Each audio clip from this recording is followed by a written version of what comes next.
It's great to be able to get a feel for what these people do every day. I've enjoyed watching the Caledonian crows making tools out of bits of wire and cooking their food out of tubes. Another thing is that the best way to learn about what you're doing is to actually have to teach it and explain it to somebody else. You get to try things out for yourself and you get lots of free things afterwards. I just think it's a really good day overall, and that there's lots to see, lots to do, and everything's really factual and interesting.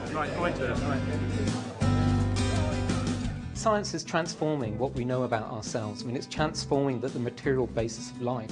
What we know to be human as opposed to non-human is changing. These are really big questions. They're not about science alone. They're much more wider social and democratic questions. The public are interested in science, we know that, so it really is important that they get the opportunity to meet scientists, to talk about the way science is developing, and to begin to see science as part of everyday life, as part of our culture, as part of the culture of the world.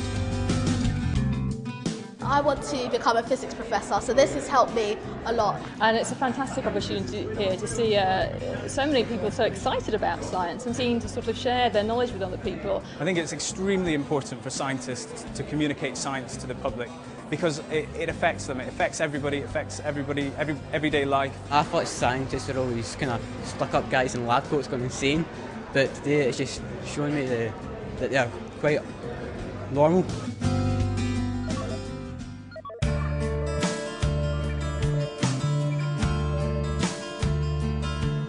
The Royal Society's Summer Science Exhibition is an opportunity to showcase some of the most exciting advances in science made in the UK in the previous year and make them available not just to the other fellows of the Society but to a wider public.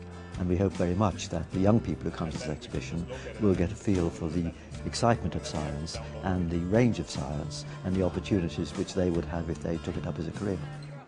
Over the past 10 or so years, we've deliberately opened it out to encourage wide participation from school groups, particularly post-16, from the general public, who we want to encourage to think of science as an integral part of our culture and an important element of the society in which we live. You know, young children can actually ask the most provocative questions of all and really force you to think very hard about your subject and about your research. It takes a long time to update a syllabus, but if you've got the background and you know what's new, then it really helps in the classroom. It's great. People usually think it's boring and, you know, science is science, but this really lets you see how interesting it is and how it affects all our everyday lives and things. The main feedback we've been having from teachers is that it's really great for their students to come along and meet the scientists. They provide such great role models for their future careers. They're all at a stage where they're choosing their options for their further education. And the exciting thing this year is that we're able to take the whole exhibition to Glasgow, sponsored by Scottish Power, and this gives a whole new audience for the exhibition. Providing people with a vision of what we're trying to do, as well as the messages underlying what we're trying to do, is of course a unique opportunity. This experience has been very rewarding for us in terms of getting the public to give us feedback about our work. You know, it's very important to think that people are interested in what we do. Somehow we all like to think that, and it's only on occasions like this that you get that feeling.